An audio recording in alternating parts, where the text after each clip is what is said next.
En todo lugar donde se cultive trigo o centeno, sobre todo en climas templados y con métodos de agricultura intensiva, es muy probable que surja la roya de la hoja de trigo o la roya anaranjada. En términos económicos, la roya es una de las enfermedades más importantes en el cultivo de cereales.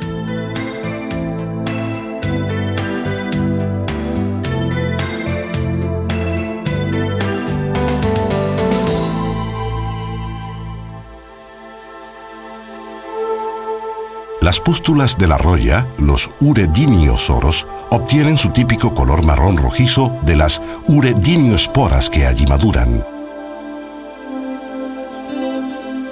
Son las uredinioesporas del hongo Puccinia recondita, cuya forma especial, Tritici, afecta especialmente al trigo. Las uredinioesporas se reproducen de manera asexual. Al igual que las células del micelio, cada uredinioespora posee 2 núcleos. Durante su maduración, las paredes de la espora se engrosan y toman su estructura y color característicos. Las uredinioesporas maduras se desprenden fácilmente y el viento las transporta a las hojas de otras plantas de trigo. Y allí permanecen hasta que el rocío o la lluvia humedece las hojas, especialmente seguida de noches templado-cálidas. Bajo estas condiciones favorables, las uredinioesporas germinan rápidamente. El tubo germinativo crece hacia el estoma, una ranura alargada que se encuentra en la hoja. Sobre este estoma se forma un órgano adhesivo. Desde este apresorio, una hifa de penetración crece en la cavidad debajo del estoma. Dentro de la cavidad, la punta de la hifa se dilata. Nuevas hifas emergen de esta vesícula, formando un micelio que crece entre las células de la planta. Con la ayuda de órganos pequeños y esféricos, los haustorios, el parásito extrae de las células circundantes los nutrientes que necesita para su desarrollo, pero las células hospedantes infectadas permanecen vivas. En condiciones cálidas, un nuevo urediniosoro o pústula tarda solo una semana en emerger a la superficie de la hoja. A su vez, esta pústula libera miles de uredinioesporas que el viento esparcirá en el cultivo y mucho más allá, por lo general sobre regiones enteras, países, incluso continentes. Desde el momento de la infección, pasando por la formación del micelio, el desarrollo asexual de las uredinioesporas, hasta el surgimiento de nuevos urediniosoros, seguido de la diseminación de esporas, el ciclo reproductivo de las uredinioesporas se repite varias veces. Esto explica el aumento exponencial en la severidad de la enfermedad, en especial cuando se cultivan variedades susceptibles bajo temperaturas cálidas. Una epidemia de roya muchas veces puede desarrollarse después de la espigazón o después de la floración.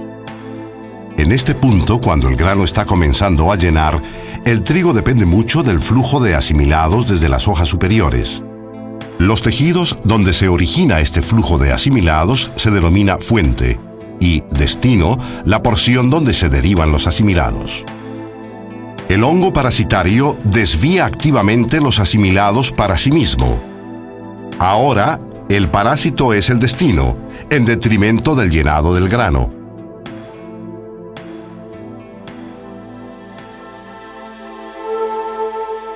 Hacia el final del periodo vegetativo se forma un segundo tipo de esporas en las hojas del trigo infectadas con roya y por lo general en el envés de la hoja.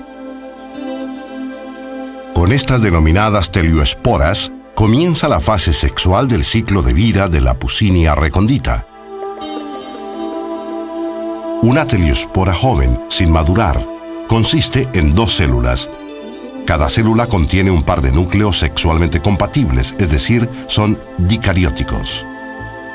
Ambos núcleos poseen distinta información genética. En el proceso de maduración de las telioesporas, cada par de núcleos se fusiona para formar un único núcleo diploide, un núcleo con un juego de cromosomas doble. Después de esta fusión de los núcleos, la pared de la espora se engrosa y se oscurece. Por lo general, este proceso de maduración de las teliosporas finaliza para la época de la cosecha. En el rastrojo, las teliosporas sobreviven durante el periodo de letargo, el otoño y el invierno. En primavera y especialmente en regiones de clima templado, las teliosporas germinan. El tubo germinativo se curva, formando un metabasidio. El núcleo diploide se traslada a él. En dos divisiones de reducción o meiosis se recombina la información genética, dando como resultado 4 núcleos haploides. Se encuentran en 2 pares de los tipos de apareamiento positivo y negativo, respectivamente. Ahora el metabasidio se divide en 4 células. En cada una de ellas emerge un esterigma. Los núcleos pasan a través de él hacia las basidioesporas en desarrollo. Al final de su desarrollo, este órgano fúngico se denomina basidio. Basidios similares se encuentran en muchos de los hongos. Por este motivo se los clasifica junto con las rollas y carbones dentro del género Basidiomycetes. Las basidioesporas maduras de la Puccinia recondita son fuertemente expulsadas. Sin embargo, estas basidioesporas haploides de la roya no infectan las plantas de trigo jóvenes. Esto se debe a que la Puccinia recondita es un parásito heteroico que requiere de un hospedante intermediario apropiado. El principal hospedante de esta clase de roya es el Thalictrum. Una planta joven de Thalictrum es infectada por una basidioespora. Después de un tiempo, se desarrolla un órgano fúngico denominado pignio o espermogonio. Si la basidioespora infectante era del tipo de apareamiento positivo, todas las células de este pignio también serán de este tipo. También se puede desarrollar otro pignio del tipo de apareamiento negativo, originado a partir de una basidioespora de este segundo tipo. En el interior de los pignios se desarrollan diminutas pignioesporas. Las pignioesporas son exudadas en un líquido pegajoso similar a la miel. Este líquido atrae a los insectos, a los cuales se adhieren las pignioesporas. Esta es la principal manera en que las pignioesporas del tipo positivo se transfieren a los pignios del tipo negativo, y viceversa. Las pignioesporas transferidas de esta manera son recogidas por hifas especiales, las hifas receptoras. El citoplasma de los dos tipos de células se fusiona. Esto se denomina plasmogamia y es el comienzo de la fertilización.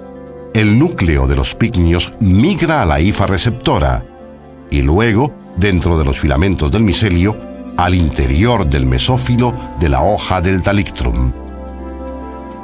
Aquí el núcleo se reproduce a sí mismo muchas veces. 2 núcleos de cada tipo de apareamiento se acoplan. Estas células, que ahora son dicarióticas, se transforman en las células padres de las esidioesporas de la roya. Las esidioesporas se desarrollan en forma de cadenas.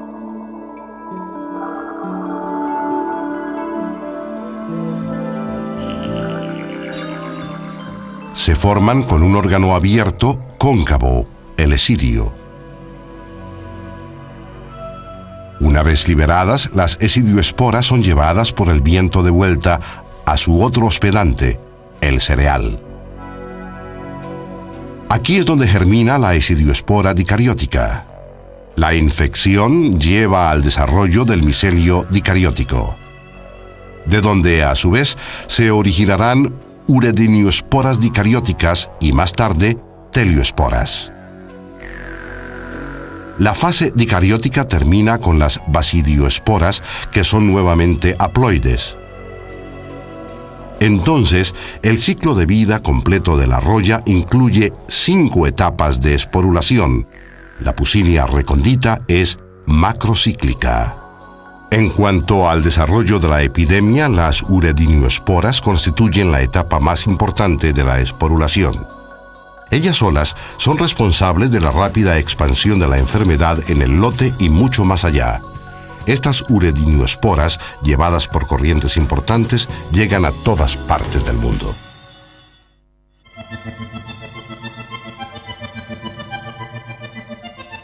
El centeno también es afectado por la roya.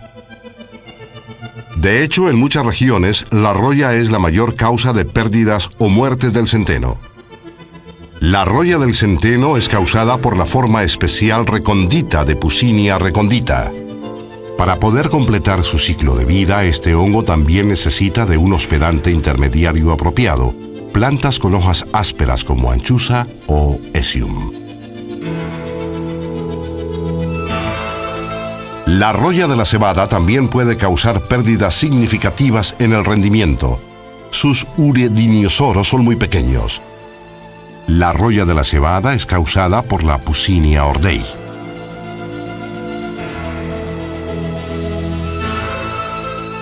La roya del tallo, causada por Puccinia graminis, es otra enfermedad importante de los cereales, especialmente en climas cálidos. La roya del tallo también se conoce como roya negra por los teliosoros negros llenos de teliosporas. Estos teliosoros se forman en los tallos y las vainas al final del periodo vegetativo. En este caso, el hospedante intermediario es Berberis vulgaris. La característica principal de la roya amarilla es la disposición en hileras de los urediniosoros. La roja amarilla es causada por la Puccinia striiformis. Al contrario de la roya de la hoja, la roya amarilla prefiere el clima frío y húmedo. Puede afectar a los cereales, en especial al trigo, a comienzos de año, mucho antes de la espigación. Un signo de alerta para el productor es la aparición de zonas amarillentas en el lote, focos de una temprana infección de roya amarilla. A partir de este punto se esparcirá la epidemia. En etapas avanzadas, por lo general, se ven afectadas las espigas. Hacia el fin del periodo vegetativo, la roya amarilla produce, además de uredinioesporas, telioesporas, de las cuales luego se desarrollarán basidioesporas. Sin embargo, no se conoce un hospedante intermediario para estas basidioesporas, de modo que no poseen una función biológica conocida. Las uredinioesporas sobreviven infectando trigo guacho en verano-otoño y pasan su supervivencia como micelio o como uredinioesporas en plantas jóvenes. Al ser un parásito biotrófico, la roya amarilla, como las demás royas, solo puede sobrevivir en plantas vivas. Cuando los trigos crecen, la roya amarilla renueva la actividad. Su ciclo de vida reducido facilitó su adaptación a los climas marítimos fríos y húmedos. También para el hongo de la roya, mantener la dinámica del mecanismo de adaptación biológica es un factor esencial para su supervivencia.